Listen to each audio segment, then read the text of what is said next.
Welcome back to The Broken Investor. My name is Crypto Antonio and I love silver.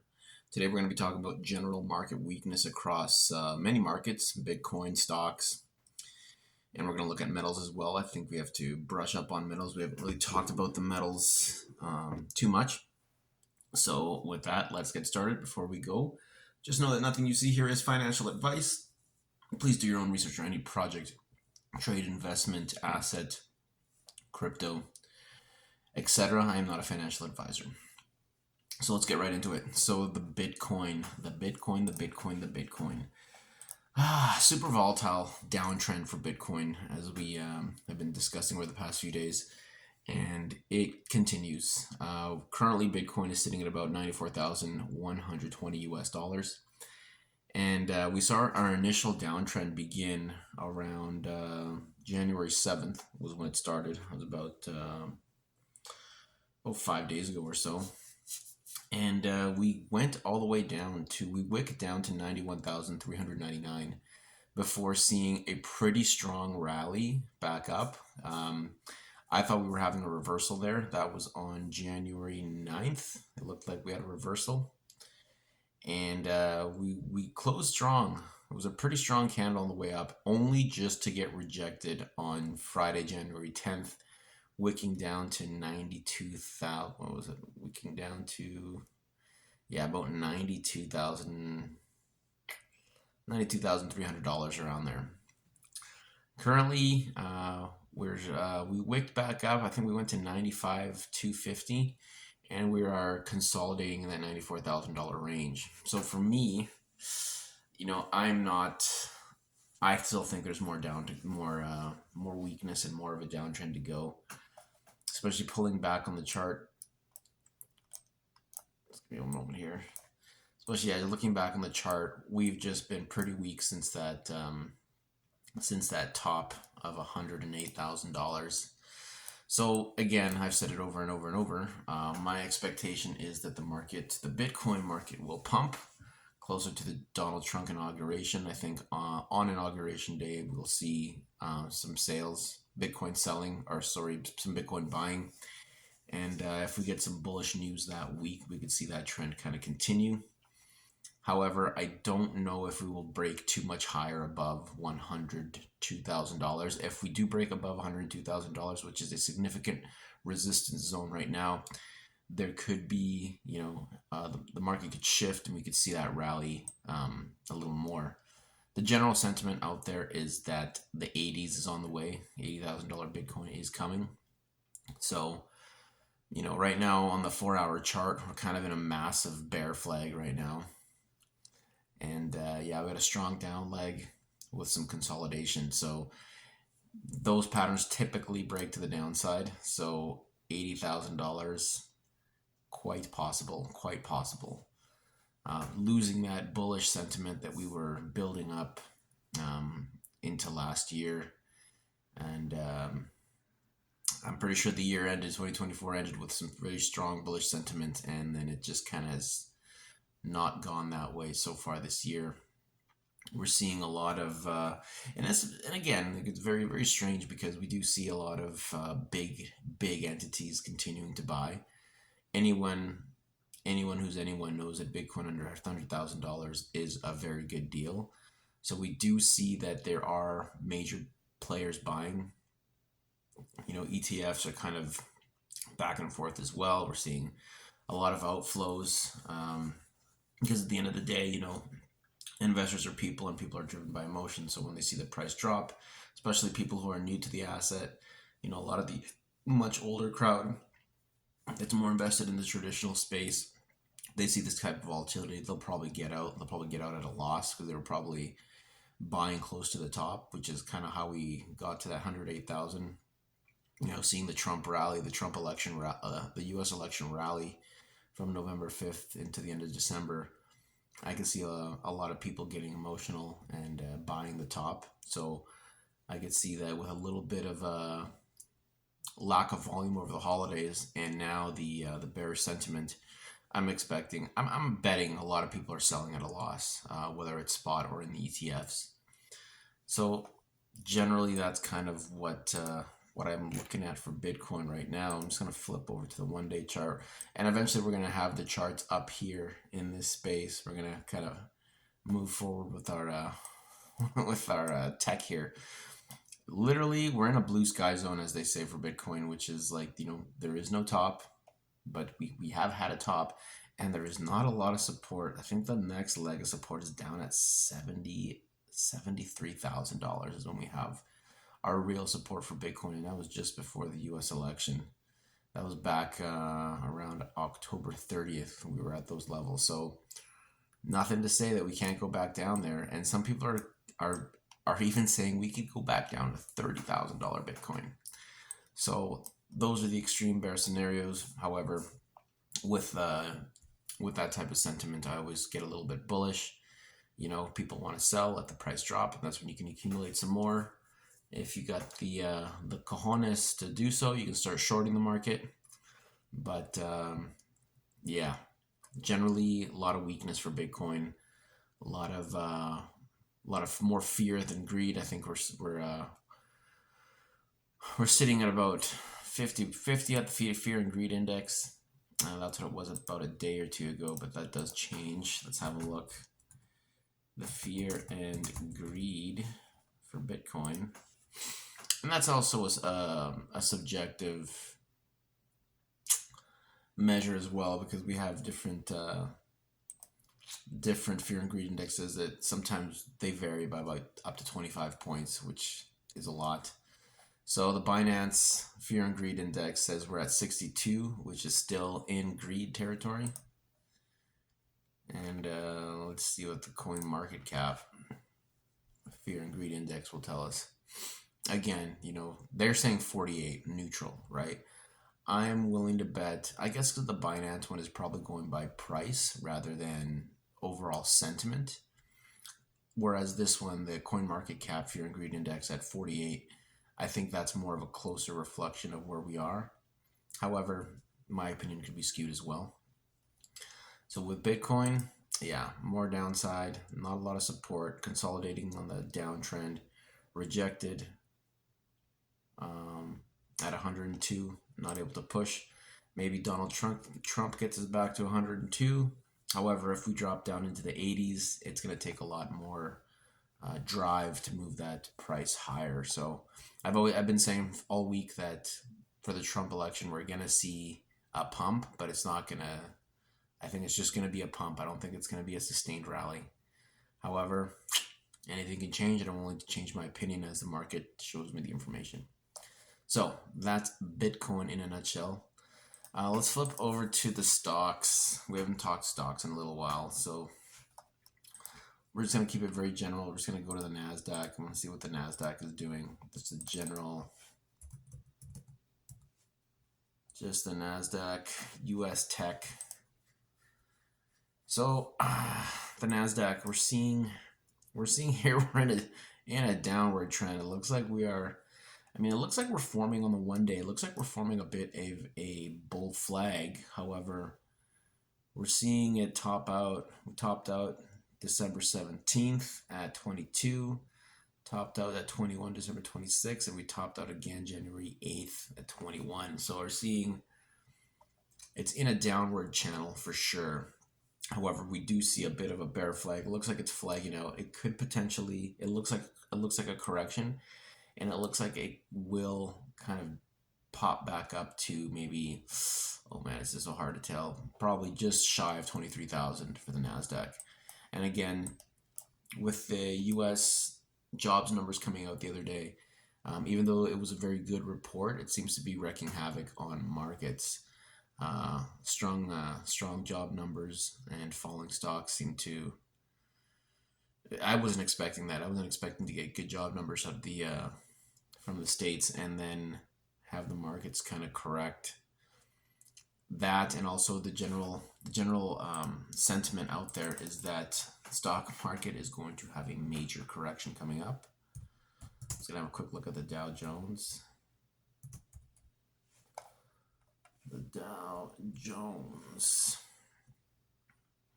Yeah, general sentiment out there is that the stock market is bracing for a major correction.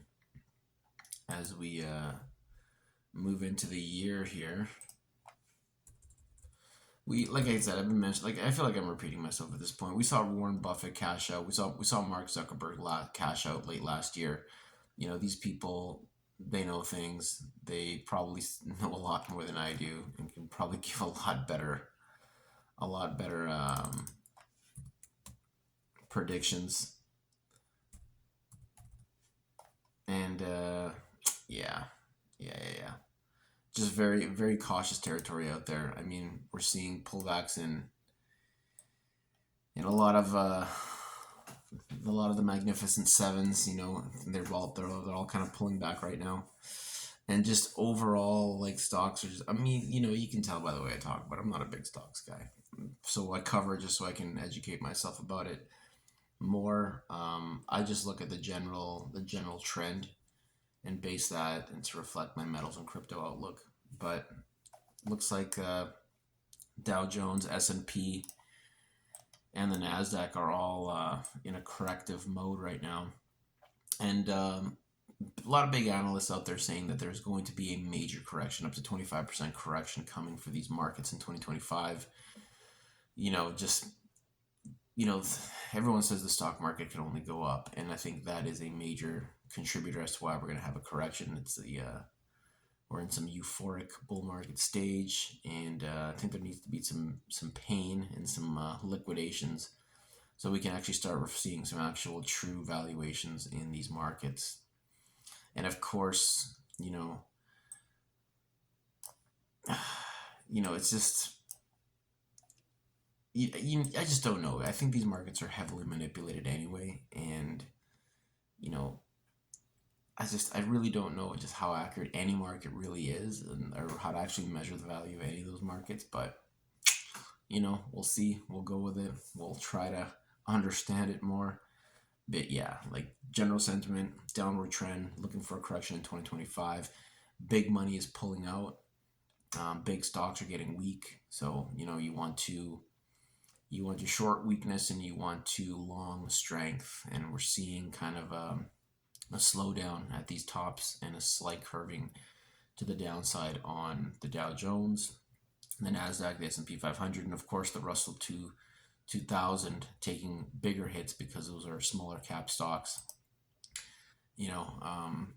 Smaller companies and smaller stocks are going to get hit harder in this climate, as they're smaller, right? There's not as much money and not as much capital keeping them afloat, or they get affected by that a lot more.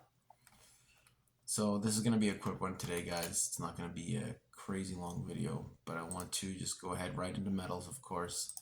So the big one for me on the metals, let's start with gold, is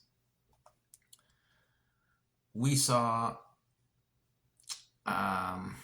China starting to buy up some more gold again.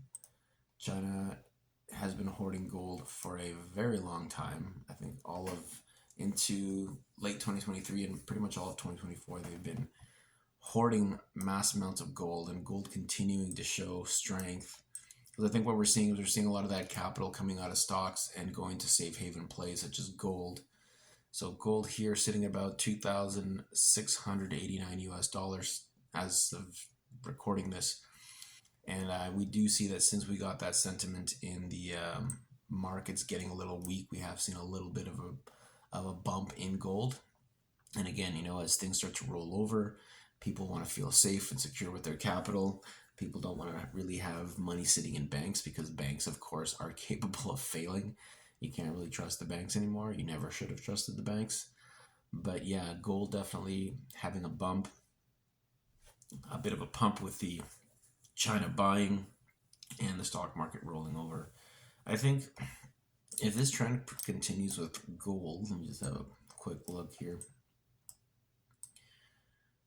It doesn't look like it's getting weak, and I think with gold moving the way it does, I think we're gonna get back. Let's have a look here. We're gonna get back above $3,000, or we're gonna get to $3,000 very, very soon here. I think it's just a matter of time.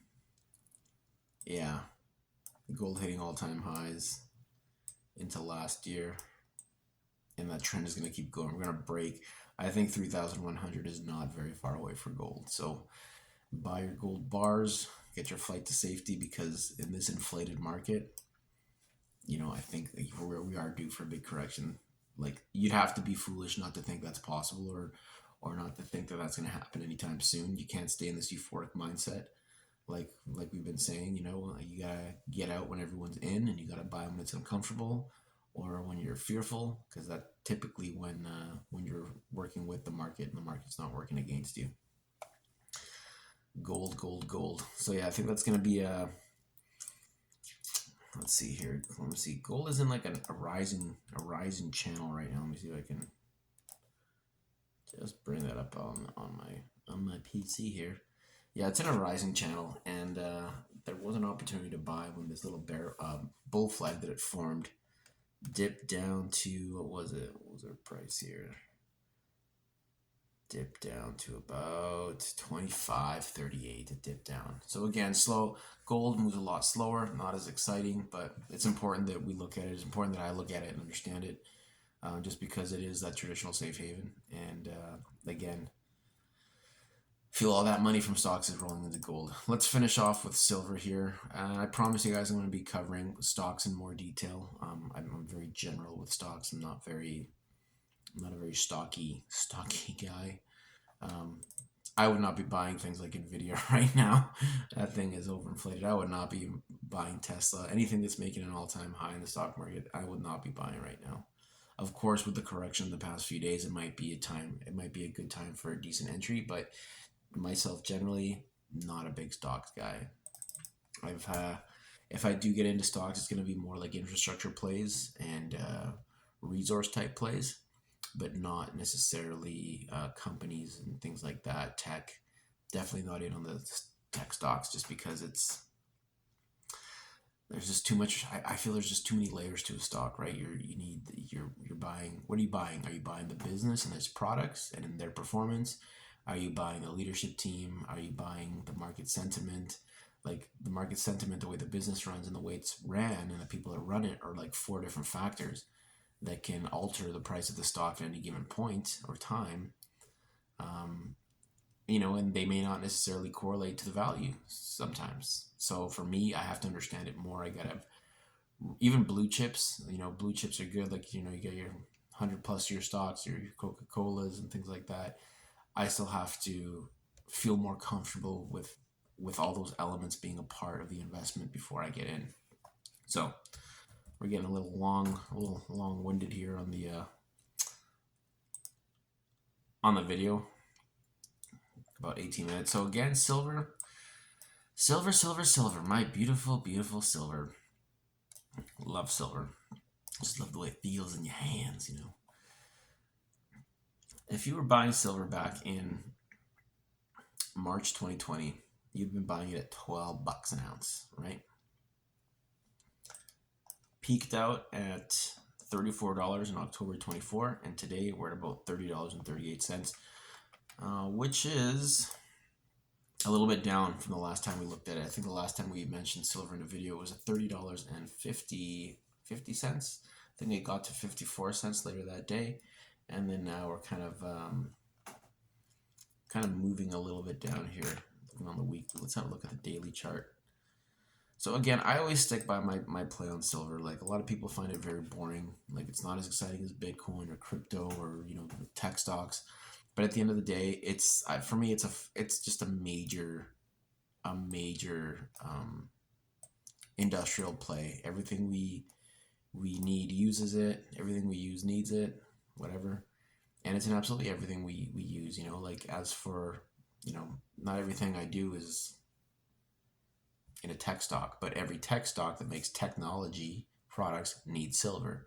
Silver is the universal element in all those companies. So for me, I always go as fundamental as possible. And again, the narrative on the channel is we like silver and Bitcoin because they're assets you can self-custody with no counterparty risk, and you can buy them in fractional amounts. So if you're broke and you're an investor, those are my plays. Remember, nothing you see here is financial advice. So silver's still kind of on the uptrend here. from 20. Well, how was this? This was let's see, this is 70 days ago. So that in the last the last week or so, let's see here. One, two, three, four, five, six. Yeah, so for the last week, silver has been on a run. Up about $2, just under $2, which again, super boring, not as exciting, but this is a very long-term play. Silver is like a 10, 15, 20-year play, and it's just buying it a little bit at a time, a little bit at a time, and as the demand for it grows, it's going to appreciate. I know guys that are buying silver at $7. A lot of them sold and some haven't. You know, whether you're investing silver, for me, I don't do silver ETFs. I don't do like third party stuff with these commodities. I like it in hand, and I like the pure stuff. 99.999 percent pure bullion silver. That's what I like. I don't really have anything sterling silver, although sterling silver you can sell it. 925 silver, sterling silver is 7.5% steel or whatever else is in there that isn't silver. If I'm going to be getting any jewelry, it's going to be 100% silver or 99.999 pure silver. And of course, it's not as it's prone to scratching, and it's prone to, you have to care for it a little bit more as jewelry. But at the end of the day, I'm buying it for value. I'm not buying it for it to look nice or for like to match with something or for a status symbol. For me, even if it's a ring, a necklace, a bracelet, pendant, whatever, it's gonna be pure silver because I'm buying the investment. I'm not buying the fashion.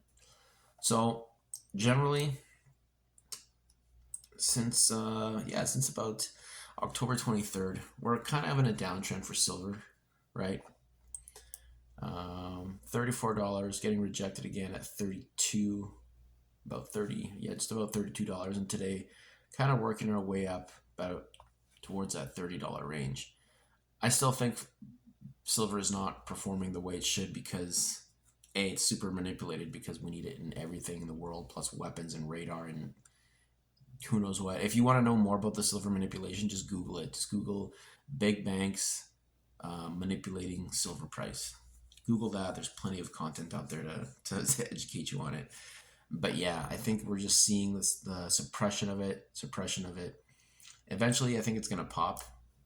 We'll have to see a consolidation for sure, but I do think that it's going to rally this year. Gold has rallied like crazy, and silver is known to kind of lag gold. So we have seen gold rally well into the year, and I think we're going to see something with silver happening, but it probably won't happen until March. So yeah. But overall, like I said, gold is up, silver is up in the week, but it's generally down since the end of the year. Markets generally weak right now, generally very weak, and we're seeing some capitulation. We're seeing some panic selling, and of course, I think everything is just kind of waiting for that January 20th Donald Trump inauguration to come in, and even then, who knows? Like, there could be some crazy black swan event right now, like even with these California fires. Oh man, don't even get me started on these California fires. I was watching these California fires, and it's so crazy to me that like these are wildfires, yet when I look at aerial photography of the areas, it's only houses that have burned down, and the vegetation and the trees around them are just like still intact. It's absolutely mind-blowing. The same thing we kind of saw in Maui and in I think we saw something like that in Jasper as well. So very strange with these wildfires, and with California, with there being no water and the reservoir being empty, and the fire department like short on equipment, and there being no water for them to use. It just, come on, it's a little sus. It's definitely sus, super super sketchy. But I think that if another crazy event like that could definitely rock markets. Maybe not so much as a wildfire, but I think like with the tension happening with like the China-Taiwan thing, and these drones flying around the United States, who knows what's going to happen. I think the stage is set for a major event right now. And so, we'll probably start covering those more. So we'll probably start covering actual like news. So it's been very much about like fundamentals and mindset and strictly towards trading. But as we expand here, we are definitely going to be looking at the events that are in the headlines and how we perceive them, because I don't take anything for face value. I don't take anything in the media for face value. They could tell me the title of something, and whatever your mind instantly thinks of, I start thinking that, breaking it down. Why do they want me to think this about this specific event or issue? So I will share those thoughts with you as well, and how I deconstruct headlines and how I use that information to look at the, how that helps me look at the charts, because, as they say, you know, um, the news revolves around the markets. The market doesn't revolve around the news. So remember, news and media is a behavior modification system. It's not a truth-telling system. And people just have these these super strong bonds with the media and the news, like and the television, that they just take it for what it's worth. Like, they take it for what they think it's real. They think it's the truth. They base their life decisions on what comes out of a goddamn TV or an internet site, or a long-standing news organization. It's wild. So we're gonna break that down, but I think that's enough for today. We're running on 26 minutes here. So I'm Crypto Antonio. I'm the broke investor. I also love silver. Silver looking weak. Market's looking weak. Bitcoin definitely looking weak. And yeah, it's a good time to DCA. Put your do your weekly or monthly buys comfortably. Just know that you're getting a discount right now. Don't look at the long don't look at the overall value of everything, because I think we still have a little bit to go in this bull market. But of course, we always have ups and downs in a bull market. There's always corrections and pullbacks, but I think we have the timeline for the remainder of this bull market is quite broad, and it's impossible. It's impossible to pick tops and bottoms unless you're a serious insider.